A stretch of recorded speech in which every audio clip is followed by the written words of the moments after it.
خدای مادر، ای خدای مهربانی ها، ای خدای زایندگی و باروری، این کودک را شفا بخش و مادر نگرانش را شادمان کن.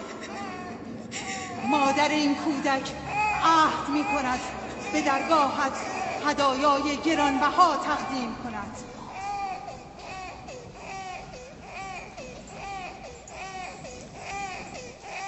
من از ایشدار بزرگ خواستم که فرزندتان را زنده نگاه دارد. او تقاضای مرا پذیرفت.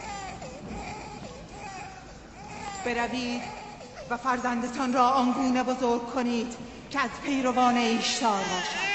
از شما و از ایشدار بزرگ سپاسگزارم. درود بر ایشدار مهربان. از شما سپاسگزارم. فرزندم در حال مرگ بود، شما او را زنده کردید.